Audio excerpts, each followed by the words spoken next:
चलिए बच्चों, क्लास 10 का भारतीय वन का मैथ है, बहुपद चल रहा है अभी।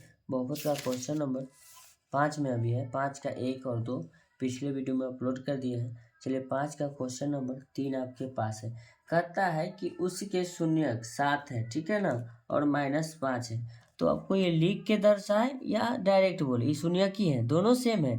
कह देगा कि उसका शून्यक 7 है, एगो का -5, तो दोनों सेम है। अगर px करके दिखाए तो, नहीं तो इस तरह का, यानी कि दोनों सेम है। यानी कि ऐसा नहीं कि 2 सवाल पढ़ लीजिएगा इसको, ठीक है ना, ये लिखने का तरीका चेंज है, ठीक है। तो चलिए क्वेश्चन नंबर 5 के तीसरा के पास चलते हैं।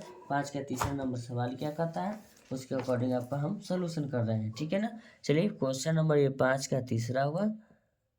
डायरेक्ट हम सवाल के पास चलते हैं। ओ ज़्यादा कुछ लिखना नहीं है। चलिए लिखेंगे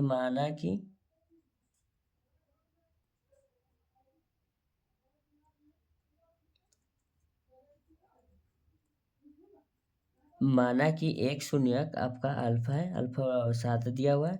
माना कि दूसरा शून्यक द्विघात बहुपद है तो 2 को शून्यक होबे करेगा। दूसरा शून्य क्या होगा, बीटा बराबर आपका क्या हो जाएगा, -5। क्या होगा, -5। चलिए लिख दिए। अब डायरेक्ट हम चलते पहले अल्फा प्लस बीटा। आप कहिएगा क्यों लिखते हैं, पिछले वीडियो बता दिए थे, क्योंकि अल्फा प्लस बीटा की भी मान रखना पड़ता है, अल्फा इंटू बीटा। इससे अच्छा है कि वहाँ कैलकुलेशन करने से पहले हम यहाँ कैलकुलेशन कर लेते हैं। तो अल्फा के मान 7 है, प्लस बीटा के मान 5 है, माइनस में 5, प्लस गुना माइनस माइनस, ये आपका हो जाएगा। तो क्या होगा, तो अब लिखेंगे अल्फा इंटू क्या लिखेंगे, बीटा। अल्फा के मान 7 है, बीटा के मान -5, यानी कि 7 बचे 35, जो आएगा आपका माइनस में होगा। तो अल्फा इंटू बीटा के भी मान निकल गया, अल्फा प्लस बीटा के भी मान निकल गया। चलिए दोनों का हम मान निकाल लिए हैं। चलिए अब लिखते हैं ax², नहीं तो ब्रैकेट में ले लेते हैं, x² लिखेंगे minus alpha plus alpha plus क्या लिखेंगे, बीटा, फिर लिखेंगे प्लस अल्फा इंटू क्या लिखेंगे, बीटा। ब्रैकेट को क्या करेंगे, लॉक कर देंगे। हो गया lock.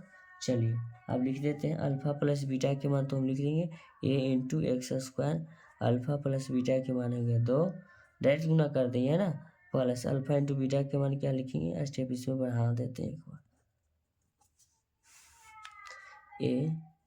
a×x² -2 alpha plus beta के मान माइनस एक्स, तो सॉरी, हो गया।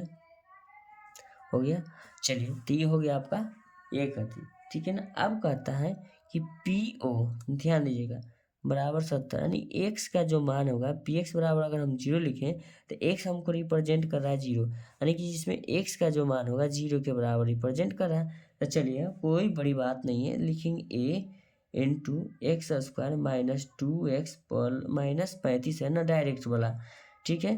कोष्टक लगा देते हैं या डायरेक्ट लिखेंगे, बराबर 70। तो लिखेंगे a×x का तो मान 0 का स्क्वायर -2 गुना 0 माइनस क्या लिखेंगे, 35, बराबर आपका लिखेंगे 70।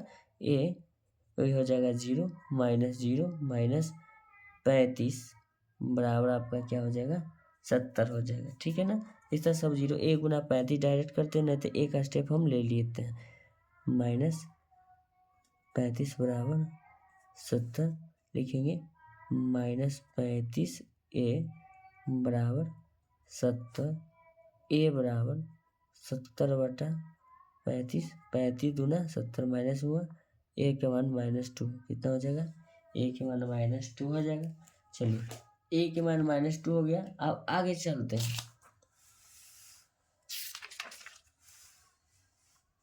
करते देख लिया। अब लिखेंगे a×x²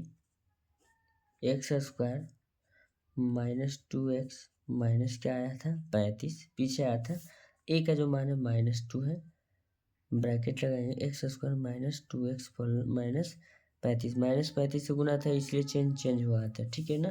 तो लिखेंगे -2x² माइनस गुना माइनस प्लस 2 दूना 4x माइनस गुना माइनस प्लस 35 दूना क्या हो गया, 70, 35 दूना 70 आपका ये हो गया। अब x का जो मान है अब इसमें लिखिए अथवा वहाँ पर रिप्रेजेंट करा देते। तो ये आपका जो मान हुआ सटीक का मान हो गया। अब हम डायरेक्ट करके लिख दिए गुना करके। अब गुना करिए अथवा नहीं करिए, 2 गुना एक्स स्क्वायर उतना ही होगा, 2 दूना 4x हो जाएगा। ठीक है, अब ध्यान पूर्वक देखिए। चलिए, ऐसा ही वीडियो का कंटेंट पाने के लिए आप मेरे चैनल को लाइक करें, चैनल को सब्सक्राइब करें। Thank you so much. अब आपसे मिलते हैं नेक्स्ट क्वेश्चन में। चलिए।